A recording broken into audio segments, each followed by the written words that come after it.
Long term capital gain and short term capital gain से पूरी तरह से टैक्स हटा दिया गया है। यही आजकल खबरें सारी न्यूज़ चैनल पे चल रही हैं। लेकिन इन्वेस्टर के मन में बहुत सारे क्वेश्चंस है कि ये केवल एफआईआई के लिए अप्लीकेबल है या ये डोमेस्टिक इन्वेस्टर के लिए भी अप्लीकेबल है। जैसे ही ये न्यूज़ मार्केट में आई, लोगों को लगा था कि शॉर्ट कवरिंग आएगी in the market, because earlier FII का ह्यूज सेलिंग चल रही थी मार्केट में, एंड टैक्स हट जाने के बाद लोगों को लग रहा था कि अब अच्छी खासी तेजी आएगी। फिर भी मार्केट में अभी तक कोई अच्छी खासी तेजी नहीं आई। May be there is some reason behind it which we are going to discuss in today's meeting, right. So अगर हम एफआईआई का डेटा देखें, जैसे हमने प्रीवियस वीडियो में डिस्कस किया था कि अप्रैल के महीने में ही 60 करोड़ की सेलिंग है एफआईआईस की, and January to April to अगर देखें तो 1,92,00,000 करोड़ की है। एंड मेन सेक्टर जो इम्पैक्ट हो रहा है वो फाइनेंशियल सर्विसेज का इम्पैक्ट हो रहा है, जो आप देखेंगे कि 19,000 की 15 दिनों के अंदर एफआईआई की सेल्स है।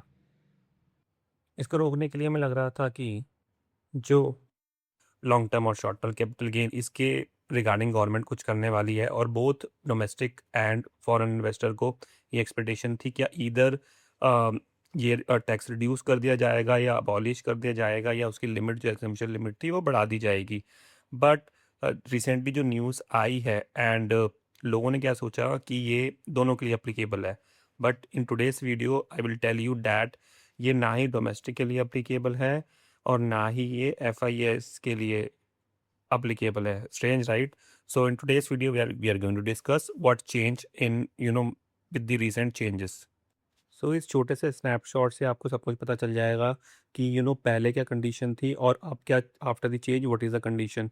सो पहले क्या होता था, गवर्नमेंट बॉन्ड्स के ऊपर अगर जो एफआईआई खरीदते थे और उसमें जो लॉन्ग टर्म कैपिटल गेन का लॉन्ग टर्म कैपिटल गेन होता था, उस पर अराउंड 12.5% का टैक्स लगता था, और interest income from this bond could attract 20% with holding tax. तो गवर्नमेंट ने क्या किया है विद द न्यू नोटिफिकेशन, ये दोनों ही टैक्स ज़ीरो कर दिए हैं, जिससे and further this is applicable retrospectively from April 1।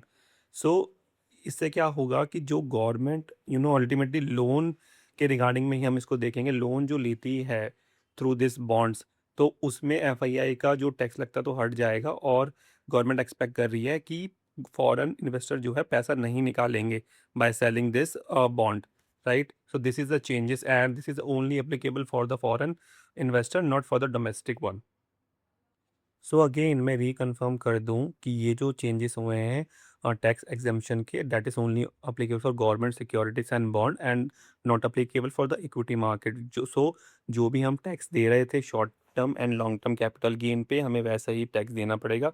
That is seems bad, because I was also expecting कि ये जो टैक्सेस है वो कम किए जाएंगे, जिससे जो भी लॉन्ग टर्म इन्वेस्टर है उसको थोड़ा फ़ायदा मिल सके। लेकिन हमें कोई चेंजेस का अभी फ़ायदा होता हुआ नज़र नहीं आ रहा है, क्योंकि अगर गवर्नमेंट ने अभी इसको टैक्स को रिड्यूस नहीं किया है तो फोर्सिएबल फ्यूचर में भी आई डोंट एक्सपेक्ट कि ये घटने वाला है, राइट।